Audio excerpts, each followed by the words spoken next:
ఈ వీడియో చూసే ముందు ఒక లైక్ కొట్టి జై దుర్గా భవాని అని కామెంట్ చేయండి. మన ఇంట్లో తులసి మొక్క ఉంటే మీ ఇంట్లో దేవతలు నివసిస్తారట. తులసి కోటలో దీపం వెలిగిస్తే 33 కోట్ల మంది దేవతలకు దీపారాధన చేసినంత పుణ్యం కలుగుతుంది. ఇంతటి విశిష్టమైన తులసి పూజ ఎలా చేయాలి? ఇంట్లో తులసి మొక్క ఉంటే ఎలాంటి ప్రయోజనాలు కలుగుతాయి? తులసిని పూజించకూడని రోజులు ఏమిటి? తులసి మొక్క ఏ దిశలో ఉండాలి? ఆనవాయితీ లేనివారు కూడా తులసి మొక్కను పెంచుకోవచ్చా? ఇలాంటి విషయాల గురించి ఈ వీడియోలో తెలుసుకుందాం. ఇంట్లో తులసి మొక్కను పూజించడం, తులసి ముందు దీపం వెలిగించడం, అలాగే తులసి మొక్కను పూజించడం వల్ల మీ ఇంట్లో లక్ష్మీదేవి తిష్ట వేసుకుంటుంది. ఇంట్లో డబ్బుకు కొదవ ఉండదు. మీ ఇల్లంతా ఐశ్వర్యంతో నిండిపోతుంది. ఇంట్లో తులసి మొక్క ఉంటే చాలా మంచిదట. పవిత్రమైన తులసి మొక్కలో 33 కోట్ల మంది దేవతలు నివసిస్తారు. పెళ్లైన ఆడవారు ఉదయం స్నానం చేసి తులసి మొక్కకు నీళ్లు పోసి తులసి మొక్కకు ప్రదక్షిణాలు చేస్తే స్త్రీలకు దీర్ఘ సుమంగళీ ప్రాప్తి వరించడంతో పాటు మీ భర్త ఆయుష్షు కూడా పెరుగుతుంది.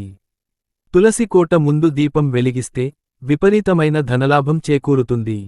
ప్రతిరోజు తులసి కోటలో దీపం వెలిగించలేనివారు లక్ష్మీదేవికి ఇష్టమైన ప్రతి శుక్రవారం రోజున తులసి కోటలో దీపం వెలిగించండి.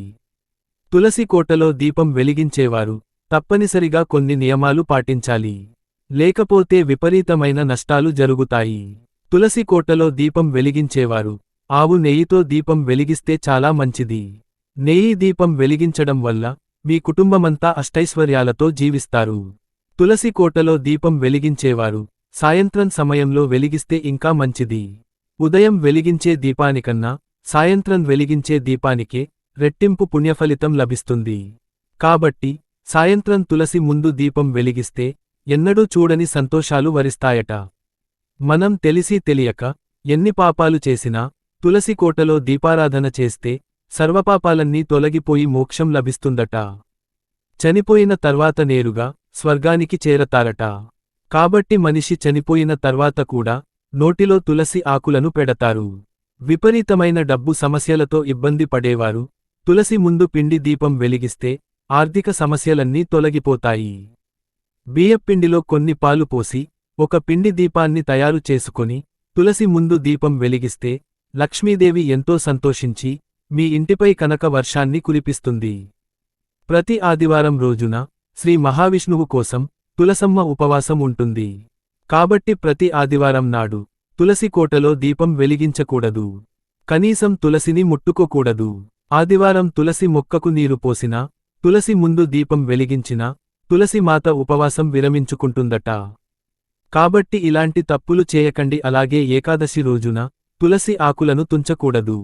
తులసి ముందు దీపం వెలిగించేటప్పుడు దీపం కింద కొన్ని అక్షింతలను పోసి అక్షింతల పైన దీపం వెలిగిస్తే లక్ష్మీ కటాక్షం త్వరగా సిద్ధిస్తుంది. కోరిన కోరికలు వెంటనే నెరవేరుతాయి. లక్ష్మీ స్వరూపమైన తులసి కోటలో ఖచ్చితంగా ఒక చిన్న రాయిని పెట్టుకోవాలట. శ్రీకృష్ణుని రూపంగా ఆ రాయిని పూజించాలి. అలాగే ఒక చిన్న శివలింగాన్ని కూడా తులసి కోటలో పెట్టి ఆ శివలింగాన్ని పూజించవచ్చు. తులసి మొక్కకు ఉండే విత్తనాలు ఎప్పటికప్పుడు కత్తిరించి తీసేయాలి. తులసి మొక్కకు ఎక్కువ విత్తనాలు ఉంటే ఆ ఇంటి స్త్రీలకు తలనొప్పి సమస్యలు ఏర్పడతాయి. తులసి మొక్కను పెంచేవారు తూర్పు దిశలో కాని, ఉత్తరం దిశలో కాని, ఈశాన్య దిక్కులో కాని పెంచుకోవాలి.